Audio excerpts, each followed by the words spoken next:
Hello दोस्तों, स्वागत है आपका लिगेसी लर्नर्स में, जहां हम पढ़ाई को बनाते हैं एकदम सिंपल, एनिमेटेड और मज़ेदार।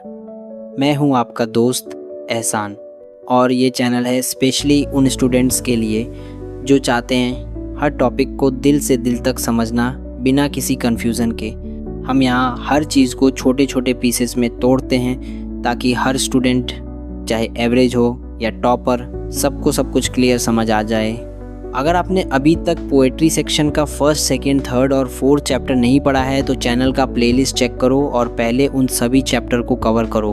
और हाँ, मैंने प्रोज का भी ऑल चैप्टर्स कवर किया हुआ है, तो आप अभी प्लेलिस्ट सेव कर लो ताकि जब आप फ्री रहो तो इन सब चैप्टर्स को भी अच्छे से पढ़ सको।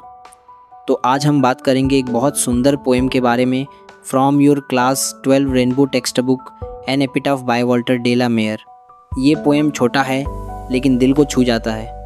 आज हम इसे 2 स्टेंजास में डिवाइड करके हर लाइन को, हर स्टेंजा को डिटेल में समझेंगे। रेडी हो तो चलो फुल एनर्जी के साथ शुरू करते हैं। दोस्तों, एन एपिटाफ एक छोटी सी लेकिन बहुत गहरी पोएम है जो वॉल्टर डे ला मेयर ने लिखी है। ये पोएम एक ऐसी लेडी के बारे में है जो बहुत सुंदर थी लेकिन अब इस दुनिया में नहीं है। पोएट उसकी ब्यूटी और उसकी याद के बारे में बात करता है और सोचता है कि जब वो खुद मर जाएगा तो क्या कोई उस लेडी को याद रखेगा। ये पोएम हमें ब्यूटी के टेम्परेरी नेचर और यादों के इम्पोर्टेंस के बारे में सोचने पे मजबूर करता है। इसका टोन थोड़ा उदास यानी मेलनकोली है लेकिन बहुत इमोशनल और रिलेटेबल भी। चलो थोड़ी सी बात पोएट के बारे में करते हैं। वॉल्टर डे ला मेयर का जन्म हुआ 1873 को एक छोटे से गांव चार्टन में जो केंट, इंग्लैंड में है, और उनका डेथ 1956 में हुआ। वॉल्टर को बच्चों की दुनिया और सुपरनेचुरल चीज़ों से बहुत लगाव था। जब वो सिर्फ 4 इयर्स के थे उन्होंने अपने फादर को खोया और उनका परिवार लंदन शिफ्ट हो गया। उनकी फेमस किताबें हैं सॉन्ग्स फॉर चिल्ड्रन और पीकॉक पाई, जहां उन्होंने सपनों की दुनिया दिखाई लेकिन थोड़ी सी उदासी भी ऐड की। उनकी राइटिंग सेंसिटिव और पुराने थीम्स को नए तरीके से पेश करती है। इतना अमेजिंग काम था उनका कि क्वीन एलिजाबेथ सेकंड ने उन्हें 1953 में ऑर्डर ऑफ मेरिट से ऑनर किया। पहले हम पोएम के ग्लॉसरी को देखते हैं क्योंकि ये वर्ड्स समझना बहुत ज़रूरी है। ये वर्ड्स पोएम के मीनिंग को और गहरा करेंगे। एपिटाफ, एपिटाफ का मतलब है वो लिखा हुआ टेक्स्ट जो किसी के टॉम्बस्टोन या कब्र पे लिखा जाता है, उसकी याद में जो मर चुका है, एपिटाफ होता है। इसका काम है डेड पर्सन को याद करना और उनकी लाइफ को ऑनर करना। Light of step and heart, ये फ्रेज कहता है कि वो लेडी जिसकी बात पोएम में है बहुत लाइट हार्टेड और फ्री स्पिरिटेड थी। लाइट ऑफ स्टेप का मतलब है उसका चलना बहुत हल्का, ग्रेसफुल और सुंदर था, जैसे कोई डांसर या फेरी। लाइट ऑफ हार्ट का मतलब है वो दिल से भी बहुत खुश, केयर फ्री और टेंशन फ्री थी। यानी वो एक ऐसी इंसान थी जो लाइफ को ओपनली एंजॉय करती थी बिना किसी सीरियस कमिटमेंट के। वैनिशेस, वैनिशेस का मतलब है एकदम गायब हो जाना, डिसअपियर हो जाना। जैसे जब कोई चीज़ दिखती है और फिर एकदम छुप जाती है उसे कहते हैं वैनिश। पोएम में इसका यूज़ ब्यूटी के लिए है कि ब्यूटी एक दिन ख़त्म हो जाती है। रेयर, रेयर का मतलब है जो बहुत कम मिलता है, जो कॉमन नहीं है। जैसे कोई यूनिक डायमंड या कोई स्पेशल टैलेंट रेयर होता है, पोएम में ब्यूटी को रेयर कहा गया है, यानी उस लेडी की सुंदरता बहुत अलग और एकदम अनकॉमन थी। क्रम्बल, क्रम्बल का मतलब है टूटकर छोटे छोटे टुकड़ों में बिखर जाना। जैसे तुम्हारा लिगेसी दोस्त भी एक बार क्रम्बल हो गया था, एक्चुअली हुआ नहीं था, किसी ने बहुत बारीकी से किया था। खैर क्या कर सकते हैं, ये दुनिया बहुत धोखेबाजों से भरी है, तो आप लोग बहुत सोच समझ कर कदम रखना। चलो अब टॉपिक पे आते हैं। तो पोएम में क्रम्बल का मतलब है डाई यानी मर जाना। पोएट कहता है जब वो खुद मर जाएगा तो कौन उस लेडी को याद रखेगा। अब ये सब वर्ड्स क्लियर हो गए। ये ग्लॉसरी हमें पोएम के डीपर मीनिंग समझने में हेल्प करेगा। चलो अब पोएम को 2 स्टैंजास में डिवाइड करके लाइन बाय लाइन और स्टैंजा बाय स्टैंजा समझते हैं। दोस्तों, आज हम पढ़ने जा रहे हैं इन एपिटाफ। एपिटाफ का मतलब है वो लिखा हुआ टेक्स्ट जो किसी के टॉम्बस्टोन या कब्र पे लिखा जाता है। हमने इसे पहले से ग्लॉसरी में कवर किया हुआ है। ये एक छोटा सा पोएम है 8 लाइंस का, लेकिन हम इसे 2 स्टेंजास में डिवाइड करेंगे, हर स्टेंजा 4 लाइंस की। पहला स्टेंजा लेडी की ब्यूटी और पर्सनैलिटी के बारे में है और दूसरा स्टेंजा ब्यूटी के ख़त्म होने और मेमोरी के बारे में। हर लाइन को मैं एकदम आसान, सुपर क्लियर और बहुत डिटेल में एक्सप्लेन करूँगा ताकि कोई कन्फ्यूज़न ना रहे। चलो शुरू करते हैं। Stanza 1, here lies a most beautiful lady. ये लाइन बोलती है कि यहाँ एक बहुत ही सुंदर लेडी की कब्र है। यहाँ पे हेयर लाइज का मतलब है कोई कब्र, जहाँ एक टॉम्बस्टोन पे ये बात लिखी है। सोचो, एक शांत ग्रेवयार्ड में एक कब्र है और उस पे लिखा है here lies a most beautiful lady, यानी यहाँ एक ऐसी लेडी सो रही है जो बहुत सुंदर थी। ए मोस्ट ब्यूटीफुल लेडी का मतलब है वो इतनी सुंदर थी कि जैसे कोई फिल्म की हीरोइन या राजकुमारी। ये लाइन दिल में एक उदासी भर देती है क्योंकि वो लेडी अब नहीं है। यानी ये एक छोटा सा ट्रिब्यूट है उसके लिए, जो अब सिर्फ एक याद बन गई। जैसे कोई अपने लव्ड वन के लिए दिल से कुछ लिखता है, वैसा ही ये लाइन है। Light of step and heart was she. इस लाइन में पोएट उस लेडी के जीने के स्टाइल के बारे में बताता है। लाइट ऑफ स्टेप का मतलब है वो चलती थी बहुत हल्के और सुंदर तरीके से, जैसे कोई परी या हवा में उड़ता फूल। सोचो, एक लड़की जो इतनी ग्रेसफुली चलती है कि सब उसे देखते रह जाएं, जैसे कोई डांस कर रही हो। लाइट ऑफ हार्ट का मतलब है वो दिल से भी बहुत खुश थी, हमेशा मुस्कुराती थी और कोई टेंशन नहीं लेती थी। जैसे कोई ऐसा दोस्त जो हर वक्त खुशी से भरा हो और ज़िंदगी को मस्ती में जीता हो। ये लाइन उसकी खूबसूरती और खुशमिजाज नेचर को दिखाती है। लाइट वर्ड यहाँ 2 चीज़ बताता है, एक उसका चलना जो हल्का था और दूसरा उसका दिल जो हमेशा खुश था। I think she was the most beautiful lady. इस लाइन में पोएट अपना दिल का जज्बात बताता है। वो बोलता है, मुझे लगता है कि वो सबसे सुंदर लेडी थी। आई थिंक का मतलब है ये उसका अपना पर्सनल विचार है, जैसे वो दिल से उसकी तारीफ़ कर रहा है। सोचो, जैसे तुम अपने फेवरेट टिकटॉक स्टार या बॉलीवुड एक्टर के बारे में बोलते हो कि ये तो सबसे बेस्ट है। ये लाइन पोएम को दिल से दिल तक जाती है क्योंकि पोएट अपनी फीलिंग शेयर कर रहा है।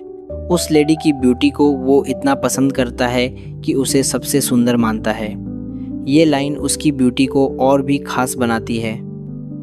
That ever was in the west country. इस लाइन में पोएट कहता है कि ये लेडी वेस्ट कंट्री यानी इंग्लैंड के पश्चिमी हिस्से जैसे समरसेट या डेवन में अब तक की सबसे सुंदर थी। एवर वाजे का मतलब है जो कभी भी थी, पहले से लेकर आज तक। वेस्ट कंट्री एक जगह है इंग्लैंड में और शायद पोएट का दिल वहाँ से जुड़ा है, इसलिए उसने इसका नाम लिया। सोचो, जैसे तुम अपने शहर या गांव के बारे में प्राउडली बोलते हो कि हमारे यहाँ इससे सुंदर कोई नहीं। ये लाइन उस लेडी की ब्यूटी को एकदम लेजेंडरी बनाती है, जैसे कोई कहानी का हीरो या heroine. Detailed explanation of stanza 1। अब ये पहला स्टैंजा और बहुत आसान और डिटेल में समझते हैं। ये 4 लाइन्स एक ऐसी लेडी के बारे में हैं जो बहुत सुंदर थी लेकिन अब इस दुनिया में नहीं है। पोएट उसकी कब्र पे एक छोटा सा मैसेज लिख रहा है जिसमें वो बताता है कि ये लेडी कितनी सुंदर और खुशमिजाज थी। सोचो, जैसे कोई ऐसी लड़की जो हर जगह अपनी मुस्कान से खुशी फैलाती थी और जब वो चलती थी तो सब उसे देखते रह जाएं। उसका चलना इतना सुंदर था कि जैसे कोई परी या फूल हवा में लहराए और उसका दिल इतना खुश था कि वो कभी टेंशन नहीं लेती थी, बस ज़िंदगी को एंजॉय करती थी। पोएट बोलता है कि उसे लगता है ये लेडी उसकी पसंद की जगह वेस्ट कंट्री में सबसे सुंदर थी। जैसे कोई अपने फेवरेट शहर के बारे में प्राउडली बोलता है, पोएट भी वैसा ही फील करता है। ये स्टेंजा एक खुशी वाला और तारीफ भरा मूड रखता है क्योंकि पोएट उस लेडी की ब्यूटी और जिंदा दिली का गुणगान करता है, लेकिन थोड़ी सी उदासी भी है क्योंकि हेयर लाइट से पता चलता है कि वो लेडी अब सिर्फ एक याद है। सोचो, जैसे कोई सुंदर कहानी का कैरेक्टर जो फिल्म के एंड में चला जाता है और हम उसे याद करते हैं। ये स्टेंजा उस लेडी की खूबसूरती को सेलिब्रेट करता है, लेकिन साथ ही एक छुपा सा दर्द भी दिखाता है क्योंकि वो अब नहीं है। ये हमें उस लेडी के बारे में सोचने पे मजबूर करता है कि वो कितनी खास थी और उसकी याद अब भी पोएट के दिल में ज़िंदा है। मुझे तो ऐसा लगता है पोएट को उससे मोहब्बत हो गई थी। और हाँ, वैसे तो मैं ज्ञान नहीं देता, लेकिन एक बात याद रखना, कभी भी किसी से ओवर लव मत करना। रियल लव बिल्कुल एक्सिस्ट करती है, लेकिन लव जितना खूबसूरत होता है उससे कई ज़्यादा तकलीफ़देह होता है। अपने लव को तब तक जाहिर मत करो जब तक सामने वाला आपके लिए लॉयल है या नहीं, ये पता ना चल जाए। ये पता करने का एक तरीका है, आप उसके सामने कभी शो ऑफ मत करो, बल्कि आपके पास जितना है सब हाइड कर लो और शो करो कि you have nothing, you know nothing, still कोई आपका है तो बस वही आपका है।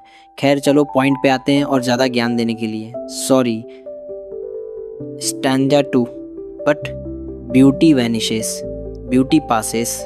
यहाँ से पोएम का मूड एकदम उदास हो जाता है। पोएट बोलता है कि ब्यूटी चाहे कितनी भी सुंदर हो, एक दिन ख़त्म हो जाती है।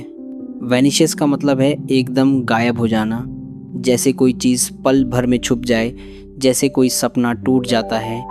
पासेस का मतलब है धीरे धीरे टाइम के साथ ख़त्म हो जाना, जैसे कोई सुंदर रंग फीका हो जाता है। सोचो, एक खूबसूरत फूल जो आज है कल मुरझा जाएगा, या जैसे कोई सुंदर फ़ोटो का कलर टाइम के साथ उड़ जाता है। ये लाइन एक बड़ी सच्ची बात बोलती है कि ब्यूटी हमेशा नहीं रहती, वो एक दिन चली ही जाती है। However rare it be. इस लाइन में पोएट कहता है कि ब्यूटी चाहे कितनी भी स्पेशल या यूनिक हो, फिर भी वो एक दिन ख़त्म हो जाती है। रेयर का मतलब है जो बहुत कम मिलता है, जैसे कोई एक ही पीस वाला डायमंड या कोई सुपर टैलेंटेड इंसान जो हर किसी में नहीं होता। पोएट 2 बार रेयर बोलता है ताकि ये बात दिल में बैठ जाए कि उस लेडी की ब्यूटी बहुत ही अलग और ख़ास थी, लेकिन फिर भी वो ब्यूटी बची नहीं। सोचो, जैसे कोई सुपर रेयर टॉय या फ़ोन जो बहुत ख़ास है, लेकिन एक दिन वो भी पुराना हो जाता है। ये लाइन बताती है कि चाहे कुछ कितना भी स्पेशल हो, टाइम उसे मिटा देता है। And when I crumble who will remember. ये लाइन बहुत दिल को छूने वाली है। पोएट बोलता है, जब मैं खुद मर जाऊंगा तो हो कौन याद रखेगा। क्रम्बल का मतलब है टूटकर छोटे छोटे टुकड़ों में बिखर जाना। यहाँ इसका मतलब है पोएट का मर जाना, यानी उसकी मौत। वो एक बड़ा सवाल पूछता है कि जब वो खुद इस दुनिया में नहीं रहेगा तो क्या कोई उस सुंदर लेडी को याद रखेगा। सोचो, जैसे सिर्फ तुम ही अपने किसी फेवरेट टीचर या दोस्त को याद करते हो, लेकिन अगर तुम खुद नहीं रहे तो कौन उन्हें याद रखेगा।